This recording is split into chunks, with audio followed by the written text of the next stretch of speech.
is the state of Michigan took control of Flint completely because of finances that the Flint government basically was essentially bankrupt.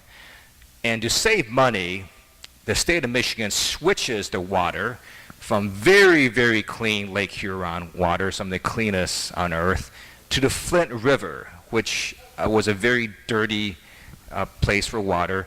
That water corroded these pipes, the lead leached in, and then you've got all these children that were drinking lead-containing water, as well as adults, for months and months and months.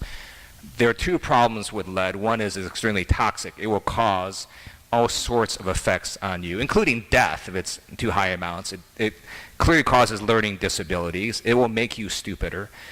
It will cause all sorts of other health ailments. And the other problem is there's nothing you can do about it. Once you have it, you cannot get it out of your system. There is no remedy for it. So basically, the state of Michigan, because they were governing on the cheap, they had this philosophy. It's a Republican governor, Rick Schneider, which is basically that we're going to spend the least amount of money possible in government. And as a result, they didn't add anti-corrosive agents to the water, which resulted in the poisoning of all these people. So we had this hearing yesterday, and we're looking now also at solutions. So one of the solutions that they want to do is, well, they're going to add in these anti-corrosive agents, which is fine, but that's a temporary solution because every day in America there's over 800 water mains that break. And they break because they're corroded, even though all the water has anti-corrosive agents in there. And that's because over time, because of what happens, these pipes will corrode. They have about a 75-year shelf life. These are metal pipes. So we're asking for them to do a full replacement of all these aging pipes with a non-lead alternative. Many cities across America and Canada now use plastic pipes, also known as PVC pipes. They last longer, over 100 years. They do not corrode. They do not contain lead. So we're asking the governor to do that. It will cost more money, but my view is they poison people because they're unwilling to spend money. They should not repeat that mistake again. So that's what we're working on.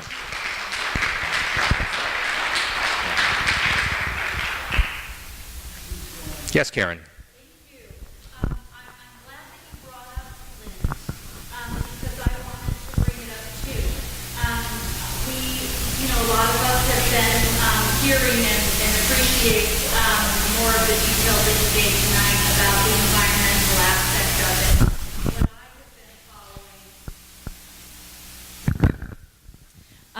What I've been following is the deregulation aspect of it, and that it was a political disaster of epic proportions when a Republican governor can usurp the authority of democratically elected local officials, like the mayor of Flint, like the entire school board of Detroit, the emergency manager, crony pal of the governor that was in charge of Flint under this lead crisis, was then given a raise to become the emergency manager of Detroit Public Schools, where the schools were completely crumbling. Yesterday, he resigned under pressure from teachers and education activists like me from across the country.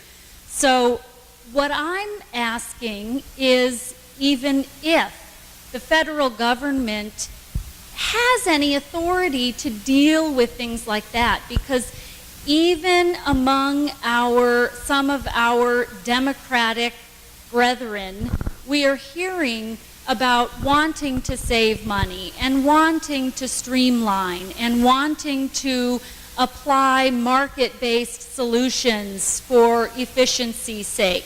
We hear a lot about that with public education. And so I'm very concerned, and I'm wondering if there is a role for the federal government, or if we just need to be diligent on the local level to make sure that our local officials continue to be in charge of local matters and can be held accountable and are accessible to us. That's a great point. What happened in Flint, to me, not only was a crime, it was a result of an ideological position, which is we're going to shrink government and we are not going to deliver services to the people.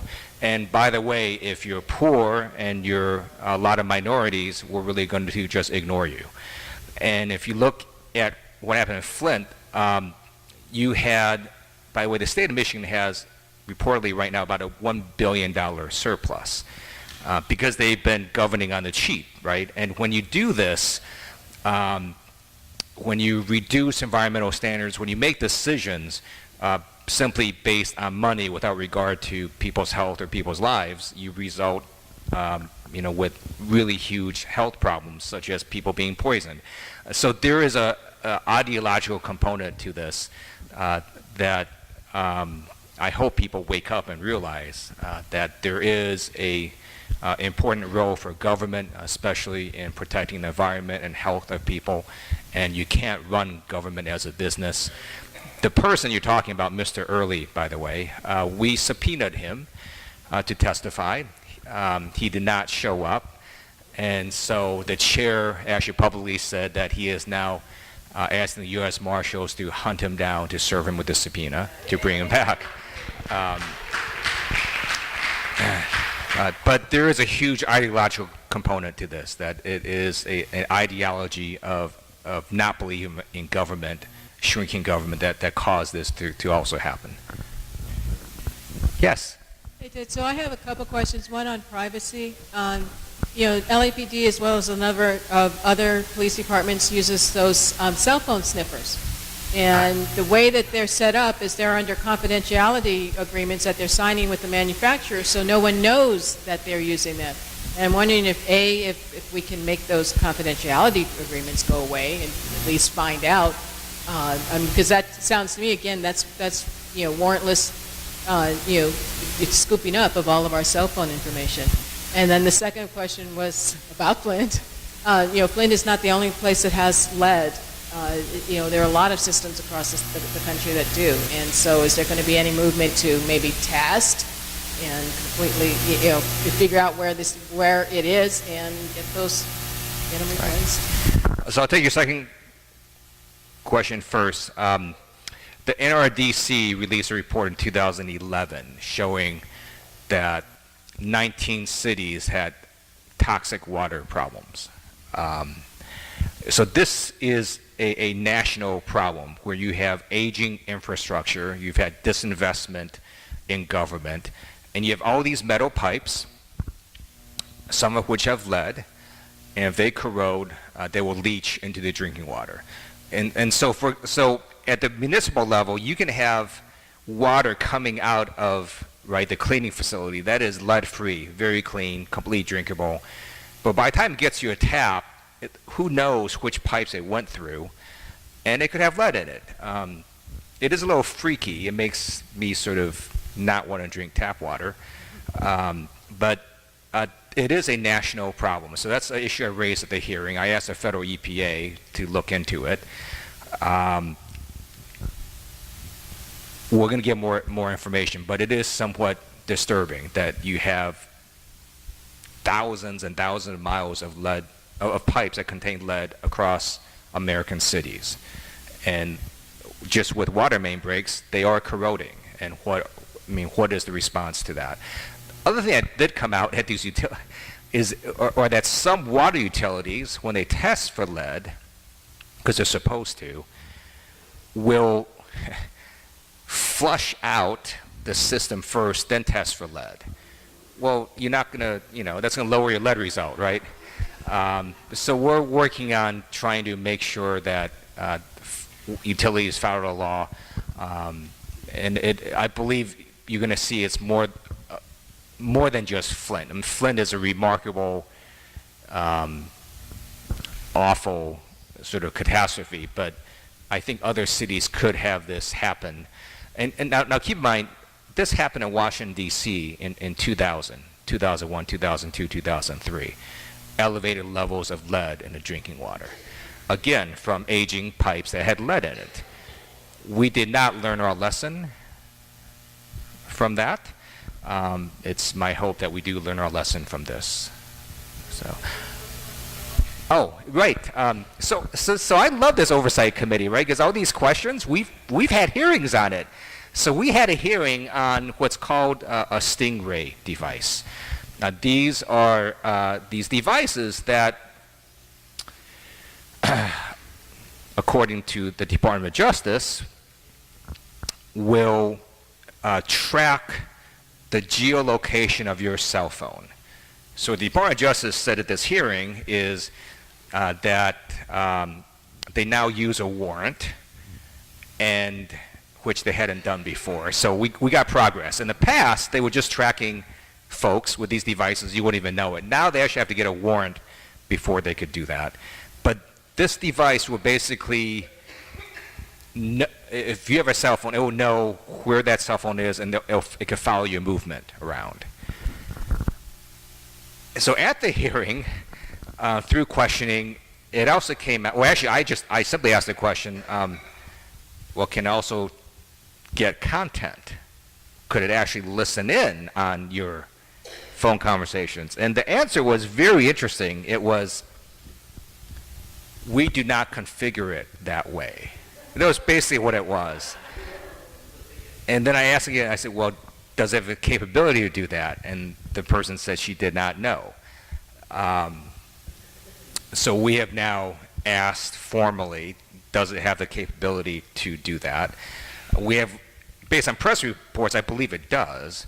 And we want to know what safeguards the Department of Justice is putting in if they do monitor content. But at least at the federal level, they do have a warrant requirement. It's policy, but they have put that in. Let me look at a local issue with the LAPD and see how they use it that way.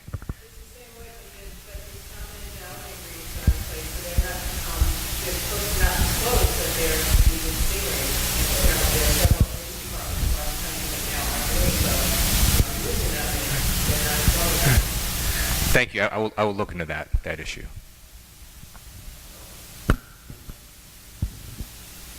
Yeah, go ahead. I have a couple of questions on the VA master plan. Having read the executive summary, Building 209 in the executive summary is due to be completed in 12 months.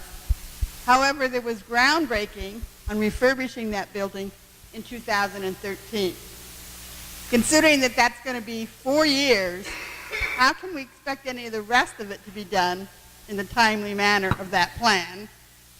And two, in the master plan, are there any provisions to use veteran construction companies or veteran employees in the development of those projects? Those are great questions. The VA master plan has 1,200 units of permanent supportive housing for veterans, but it's phased in. So 490 units are set to be completed within about 3 years. And then another few hundred units within 5 to 6, and then the remaining by 10 years. So there is a period of time for which this is going to be done. I wish it could be faster. I'm sorry, what? I absolutely wish it could be faster. One of the reasons that it is not faster is because we just got them the $35 million last year for the seismic retrofits. But it is coming along, and we are absolutely urging the VA to move quicker. Your second question about the VA, what was it? Oh, for VA, let me look into that issue. So the way all the leases are constructed, every tenant that wants to remain on the VA campus has to show that what they're doing is veterans-centric, that's benefiting veterans. If they cannot do that, they will be removed from the lease. Right. So, yeah. So in terms of construction, let me look at what the law is on preferences for veterans owned businesses. I don't know what it is, so I'll look into it and we'll get back to you.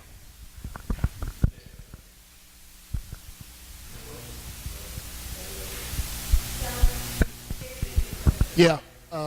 You recently were at the Democratic Caucus in Baltimore where you met with the other members of the House, and I believe Richard Trumka was one of the guests. I wanted to know what the feeling of the caucus was regarding the fast-track authority for the president. And my second question to you is, if you had to do it again, would you vote in favor of the Iran deal? Sure. So on the first question, I voted against the fast track for the Trans-Pacific Partnership.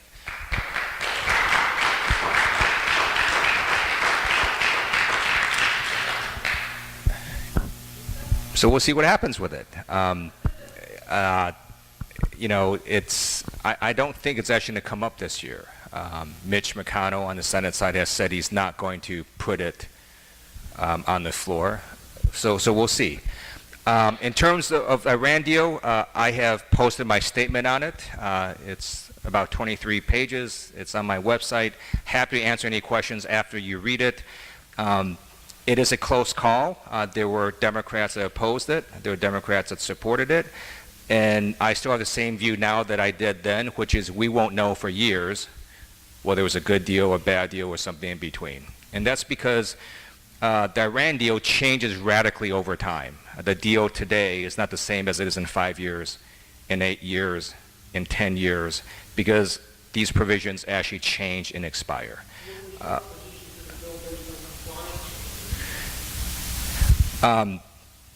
Read the statement, and then I'll have as long a conversation with you as you want. But, you know, my view is we're not going to know for quite a while whether this was a amazing deal, a horrible deal, or something in between. So, yeah.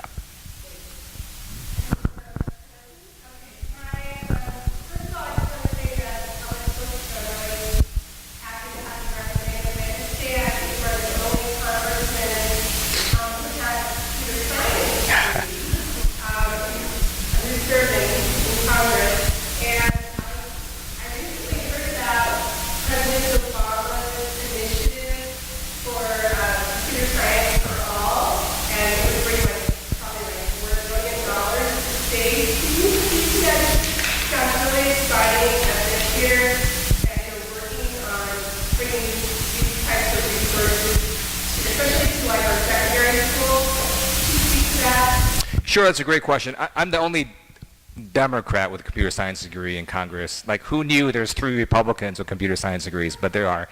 So I'm one of 4. Last weekend, President Obama announced a very exciting initiative. It's called Computer Science for All. So part of it will go through the budget committee I sit on. He's asking for $4 billion to give the states to help school districts teach computer science.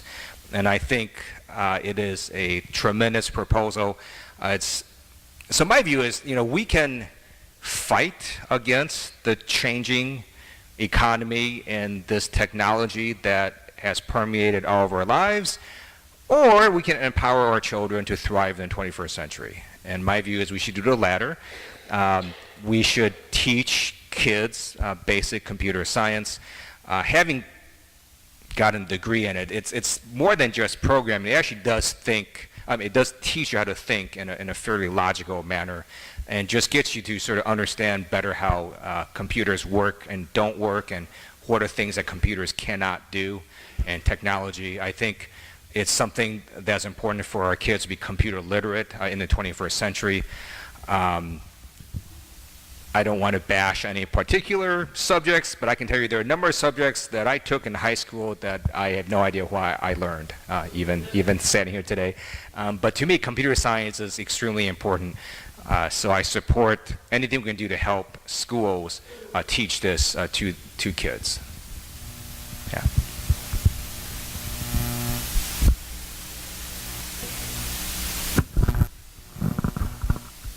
I did.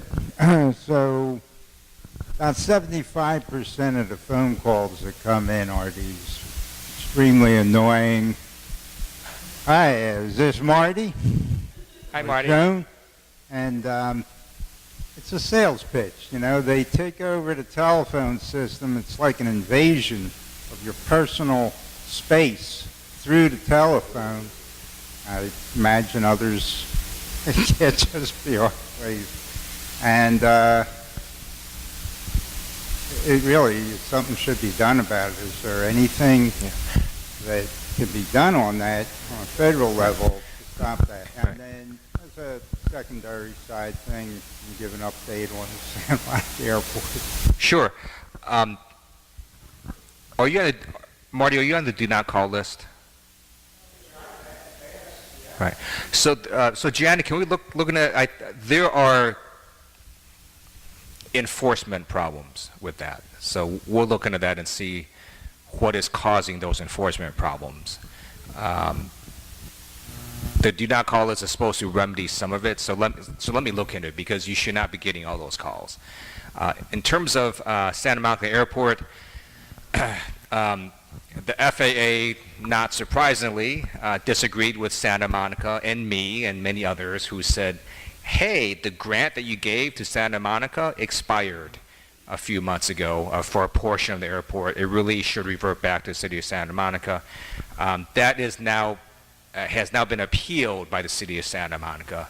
It will be heard in federal court, which I think there's a better shot at doing that. We're trying to have the FAA come out to Santa Monica and have a meeting with stakeholders to see if they'll move on that position, what else can be done. As some of you may know, the FAA Reauthorization Act is up this year, so also trying to see what we can do through that. It is it's somewhat difficult because it is a Republican-controlled Congress, but we keep fighting on it. Happy to talk to you offline about other things that we can do. So that's the update of where it is. So I'll take one more question, and then I'll take two more questions then. Okay, all right.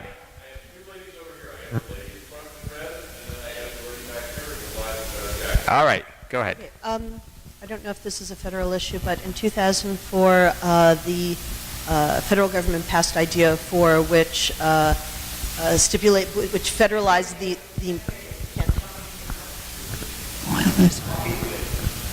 Hello? Oh, okay. So in 2004, the Idea 04 was passed, and it was a federal law to oversee all special ed in America, and included elements of child search. And to touch upon what you spoke about earlier with regards to incarceration, by definition, the gifted population is 10%, and it tends to be across the board, race, ethnicity, socioeconomic, it's 10% across the board. In the prison population, estimates run between 35 and 50% of the population is gifted individuals. And the assessments for gifted program, where they are available, where programs are available, are very sparsely available, only by persistent pressure, persistent recommendations. What's the question? Okay, the question is there anything that can be done on the federal level analogous to Idea 04 to help identify this group and get them the service or adjustments needed, because somewhere there's a failure. It's 10% of the population, but it's 50% of prison. That's a problem. I guess, look, you were talking about gifted students? Yeah. What about the prison, the 50%? They make up almost 50% of the population in prison. Gifted folks? No. Between 30 and 50% of the population. Special ed. No. Gifted. Gifted?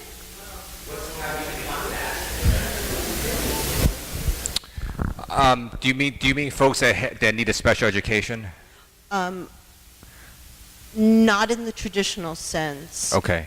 But somebody with a very high aptitude who's not getting that fed Huh. And that So- idleness of So send me information about that. I was not aware, actually, until you told me that prison population would have that high percentage of folks like that. So send me information on that and let me look at it. And I read Yeah. the 24 pages. I was very impressed with your argument. Yeah. No, thank you. Okay. Thanks for raising that issue. Okay. Thank you for taking this question, which I know is late. You mentioned the FAA. Well, I'm sure you've read in the local paper that there's a shortage of controllers at LAX. Yes. And this is a federal issue. I mean, and the irony is that American Airlines announced they were adding 4 new flights a day, and Mayor Garcetti was crowing about this. And I wrote a note to his office saying, wait a minute, if we have a shortage of controllers, why should we be allowing more flights? And I can't see this as a partisan issue because I think I've met Republicans who fly on airplanes too. So what can you do to help find more, train more controllers for LAX, which is really in danger? That's a great question. We have raised that issue with the FAA. I have a personal stake in it because I fly into and out of LAX a lot. So last year in October, 10 months into the year, I get a letter from American Airlines saying that I've hit their highest whatever frequent flyer level, and I didn't know whether to be happy or horrified. So I take LAX flights a lot. So interestingly, there is a proposal now by the House Chair of Transportation to take the air traffic controllers out of the FAA. The air traffic controllers actually support that bill. I have to read it. I haven't read it. I just read an article about it. It is interesting. I don't quite know what I think about it, but there is a recognition, though, in Congress that FAA has not been doing a great job with air traffic controllers. We need more of them, and we need to have safety be the #1 priority. So I'll get back to you after I do some due diligence on that bill. Yeah. Thank you. Well, look how tall you are. Stand up together, right? Do we love this person? Yeah, another round of applause for Ted Lieu. Yay, Ted, thank you so much. Oh, boy. Thank you all for coming, and we'll see you our next event. We'll look on the e-letter, look in on your inboxes from me, from Kelly, and check our website, our new website, westladems.org.